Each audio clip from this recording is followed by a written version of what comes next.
Oke teman, jadi di video kali ini kita akan membahas kelebihan dan kekurangan iklan ya. Kalau kelebihannya sendiri kita langsung spesifik aja ya. Targetnya itu kita bisa langsung spesifik teman-teman. Jadi kalian mau nargetin siapa, cewek, cowok, umur berapa, kesukaannya apa, di mana. Bahkan orang-orang bule yang ada di Bali itu juga bisa. Sedang di Bali ya. Jadi bukan orang Bali, tapi orang bule yang ada di Bali juga bisa. Of course itu tergantung juga sama platformnya ya. Kalau misalnya kalian pakai Facebook dan Instagram ya berarti orang-orang yang pakai Facebook dan Instagram. Kalau di TikTok ya berarti targetnya orang-orang yang sedang menggunakan TikTok gitu. Jadi based on platform juga. Terus juga full control ya. Jadi kalian misalnya mau A/B testing atau mau testing iklan kalian tuh, misalnya mau di Jawa dulu, terus mau di Sumatera dulu, mau di mana dulu, itu juga full control. Jadi kalian yang mengontrol, bukan orang lain gitu.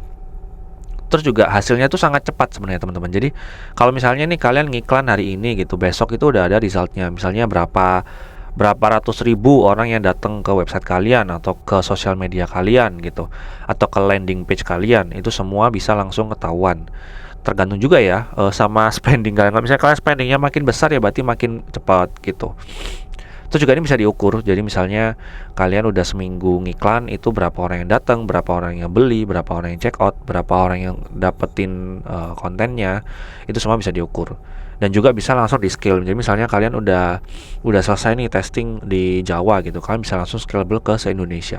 Itu sangat memungkinkan ya teman-teman ya. Itu kalau kelebihannya dari iklan berbayar. Kalau kekurangannya sendiri itu teman-teman pasti ya butuh biaya. Jadi kalau kalian ngiklan sendiri pasti kalian yang ngiklankan. Tapi kalau kalian di sebuah perusahaan, kalian butuh orang dan butuh biaya untuk ngiklanin gitu. Jadi butuh orang yang untuk mengoperate, biasanya anak performance marketer. Terus juga ada biaya yang harus disiapin gitu. Jadi nanti ada pembahasan tentang ROI dan lain-lain itu juga di belakang. Itu butuh biaya dan juga butuh testing.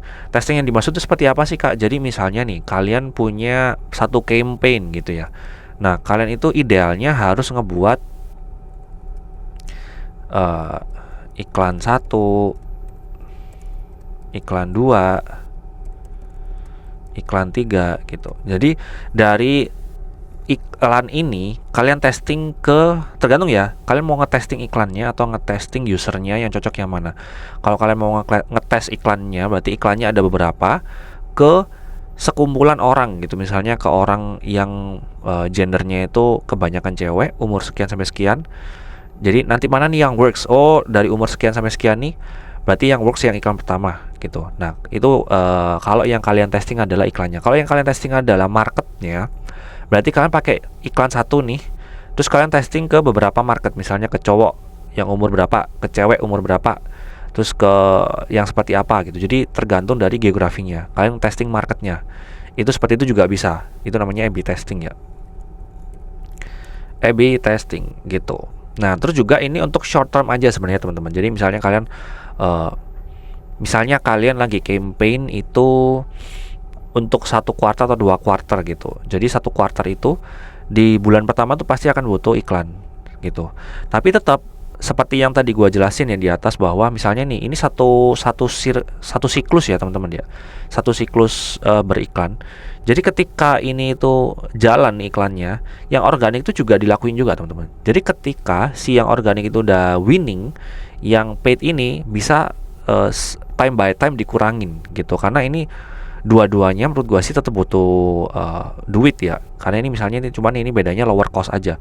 Karena kita menyuruh orang untuk membuat konten. Tapi kalau ini kita menyuruh orang untuk iklan. Jadi kita menyuruh orang itu bayar, ngiklannya juga bayar gitu. Jadi pasti itu tetap butuh uang yang lebih banyak. Jadi time by time dia akan berkurang. Sedangkan yang trafficnya organik dia akan awalnya pelan tapi lama-lama akan growing gitu. Dan bahkan setelah kalian campaign pun dia tetap ada orang yang beli. Itu fungsinya organik gitu. Makanya gue bilang ini short term gitu. Mungkin nanti kalau ada kekurangan dan kelebihan lain akan gue tambahin di video selanjutnya.